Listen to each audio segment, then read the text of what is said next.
dead sing, "No more, never again, remember me." For the wounded ones and those who receive them back, let there be someone ready when the memories come, when the scars pull and the buried metal moves, and forgiveness for those of us who were not there for our ignorance. And in us, veterans in a forest of 1,000 fallen promises, let new leaves of protest grow on our stumps. Give us courage to answer the cry of humanity's pain, and with our bare hands, out of full hearts, with all our intelligence, let us create the peace. Amen.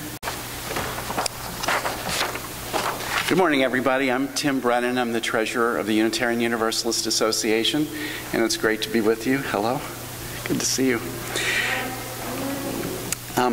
Chaplain George Tiger is a UU minister and the author of War Zone Faith. It's a series of reflections on his experiences in his second deployment to Afghanistan in 2011 and 2012.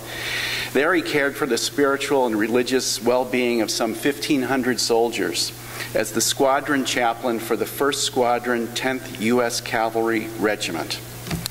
He writes, "One night, several weeks before going home, I laid awake, thinking of all I had been through. I tried to imagine how this time had changed me, or if it had at all. I write these lines. I am an Afghanistan war veteran. I don't want your pity. I served 2 tours with honor. I've been shot at, blown up, put friends into body bags, seen men die, sent them home for the last time.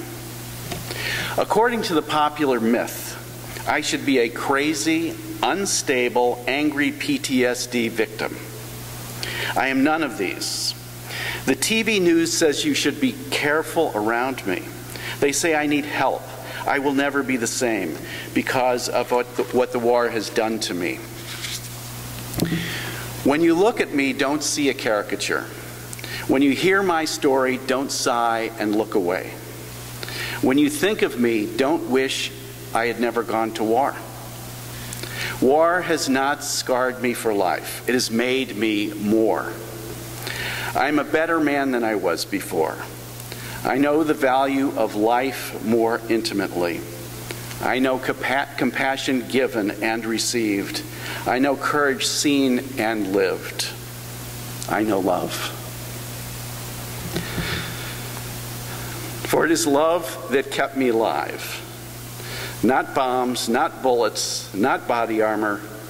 These only kept me from dying. Love keeps me living.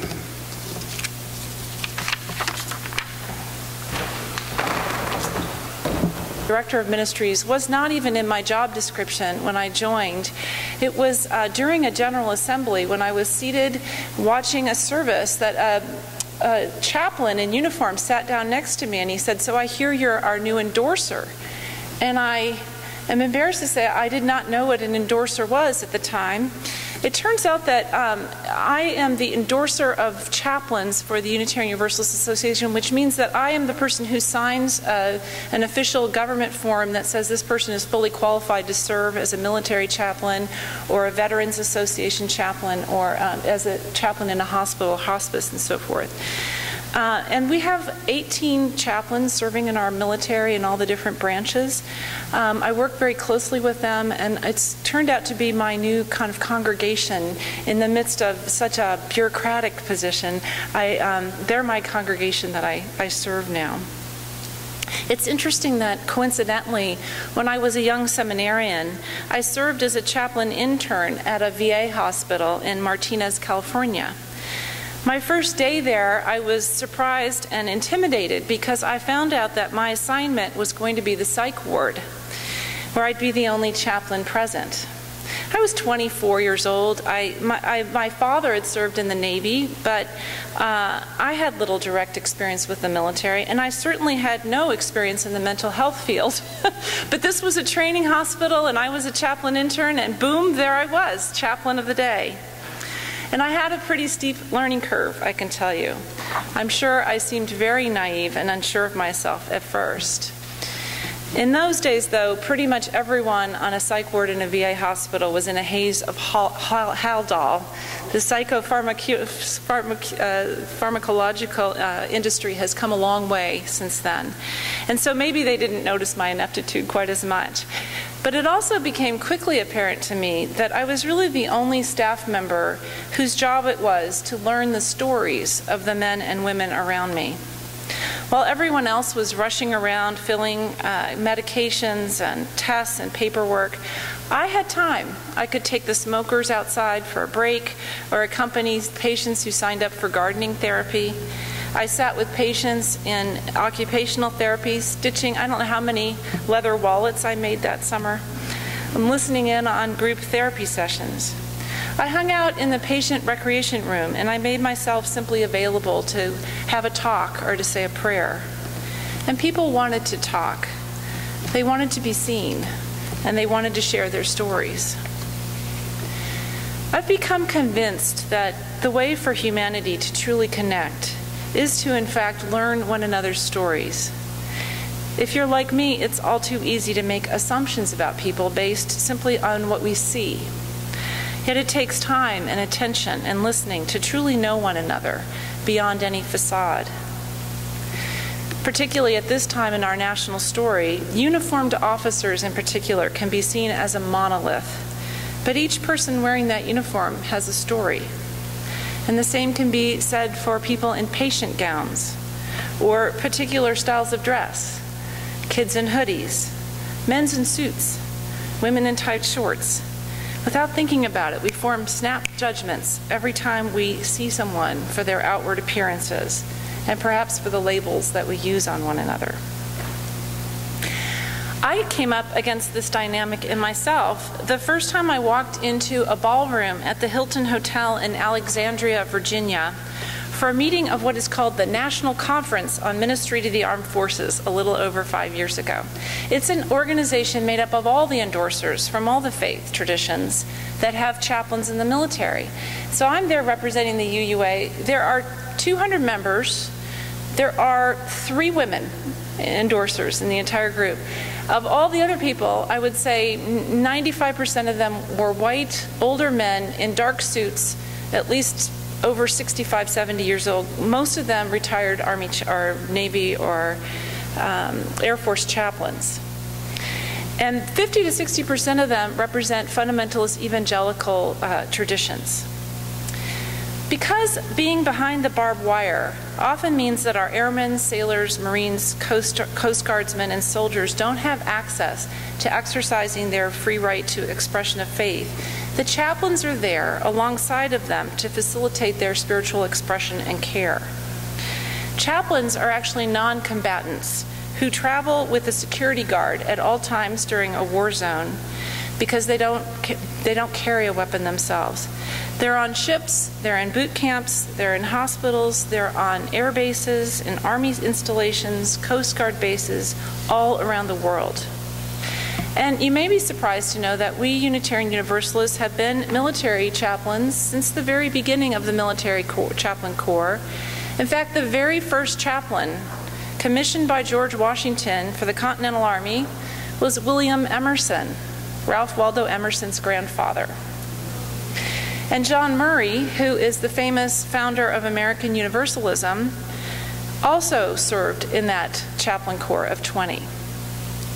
When challenged by his fellow chaplains that Murray was a heretic, Universalists being seen by many as a heretic at the time and not worthy of the office, George Washington himself defended him, saying, "I have commissioned John Murray as a chaplain, and you will respect him as such." And thus began a very interesting and challenging experiment in religious pluralism in the chaplain corps, which continues to have its stresses and its beauties even today. But back to that hotel ballroom. When I walked in and I saw this sea of older men in dark suits, I have to say that I formed an instant judgment about who I was with. And I scanned the room, and I was so excited to find a United Church of Christ colleague and a young man from the Alliance of Baptists, which is a welcoming and affirming tradition within the Baptist movement, sitting in the back where I could sit down and join them. It turns out that this distrust and pettiness was a two-way street. And to make a long story short, after a couple of years, I was actually put up to be the chair-elect of the organization. I think they felt like it was time for a woman to step forward in leadership. But my nomination caused a huge internal rift, and I ended up stepping aside because the evangelical contingency was threatening a walkout if I was elected. I was, however, put on the board as my consolation prize, where we now had to face the fact as a board that we were dangerously fractured, lacking trust, and off course in terms of our core purpose. The past 3 years, we've been working very hard in that organization, and we've been on an astounding journey of learning one another's stories. I have come to be a very close colleagues now with my Southern Baptist endorser colleague, for instance, someone who I probably would not have learned the story of had I not taken the time in that context to get to know. And he's become one of my biggest boosters. And in fact, last year, I was elected unanimously as the chair-elect of this organization. And I can tell you I'm humbled by the generosity and largeness of my colleagues, many of whom, for whom Unitarian Universalism is about as far out in left field as they can imagine. So one of my colleagues, who's actually a UU minister now, and who grew up evangelical, reflected to me that her faith journey that brought her here started with a book that's called Your God is Too Small. And it was written by an evangelical preacher. Do you know this book? Well, I have to confess my God was too small for there for a time, and my judgments of my colleagues on that organization. But through a lot of goodwill and hard work, my God, their God, our God, has become larger and was very large on the day of that election.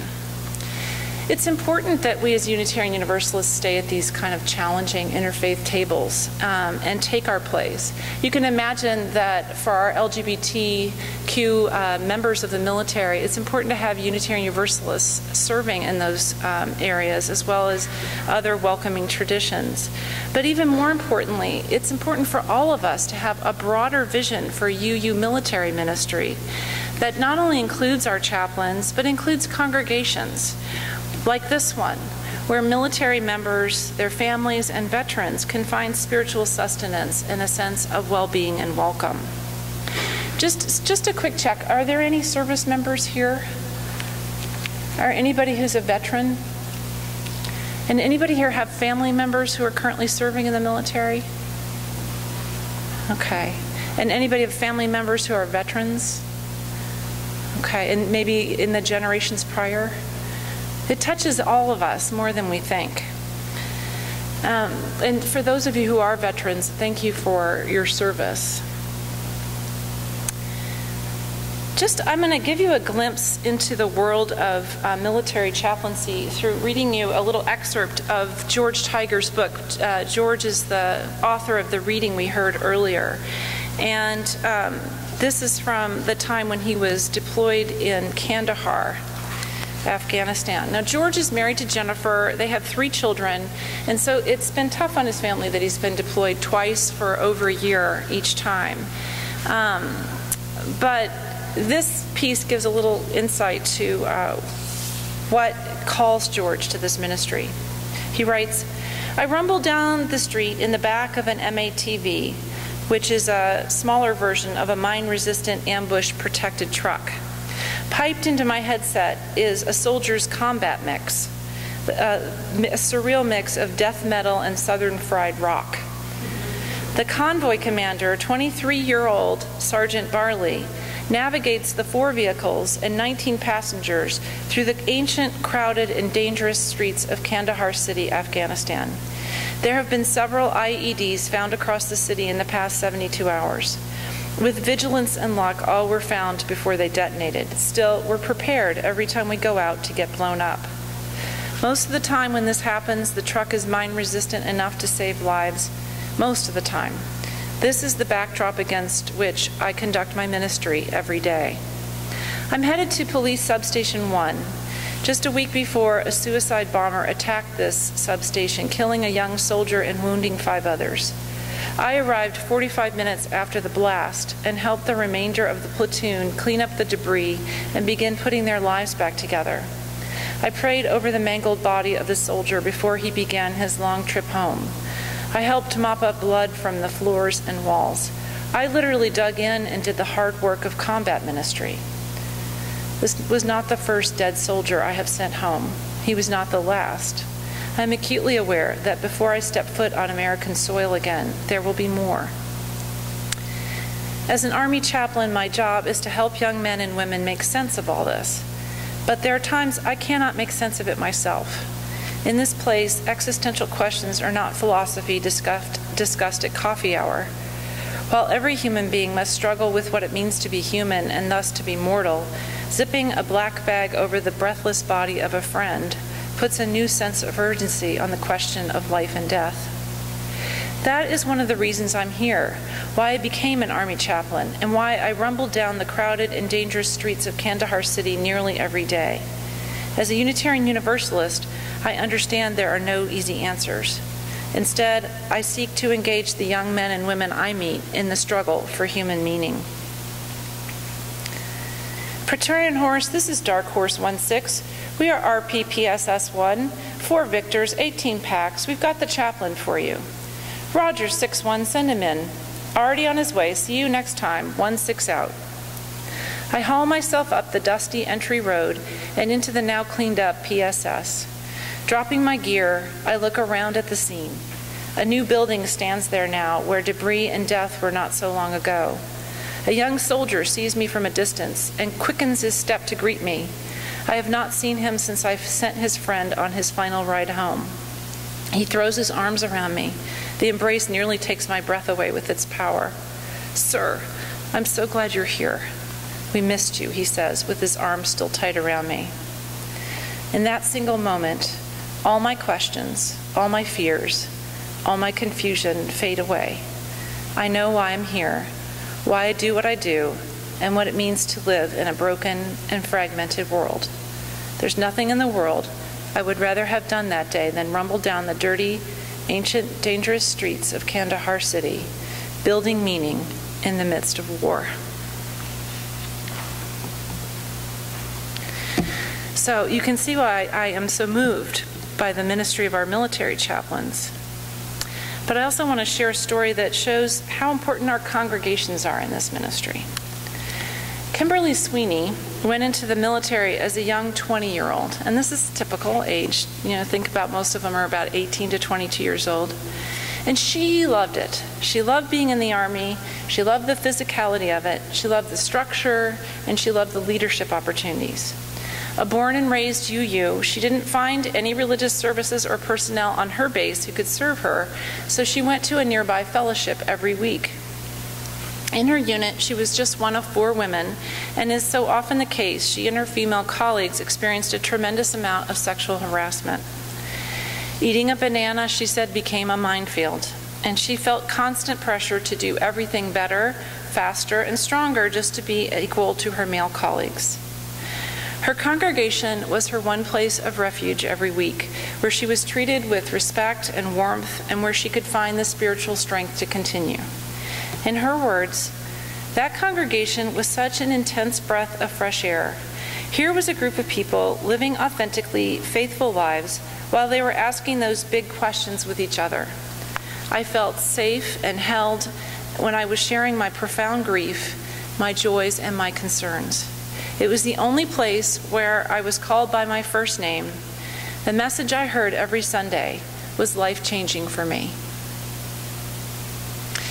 Now, I understand what a struggle it can be to reconcile our Unitarian Universalist commitment to peace with embracing military ministry. I myself have long been a peace activist, and I honestly could not be more surprised than to find myself walking the halls of the Pentagon as a part of my ministry right now. But being a UU is about holding open a wide tent, and sometimes that requires us to live with some paradox. If we're serious about our first and seventh principles, which embrace the radical worth of every person, as well as recognize our interdependence, we need to allow, perhaps, for a more nuanced understanding of what it means to be a part of a society that is served by a large and complex military, the most diverse institution in our nation, and one that is largely populated by young adults. Whether we're the kind of person who joins peace protests or lobbies Congress or not, those of us who are civilians and have never served are connected and as reliant on our military as those who have served. And we collectively share the burden and moral and ethical wrongs that are committed by our military in war, because we collectively benefit from the relative safety that our military provides us, as well as from technical, social, and medical advances that come from the military. I don't know how many of you know this, but any week now they'll be announcing that transgender people are now welcome to serve in the military, putting it ahead of many of our civil institutions.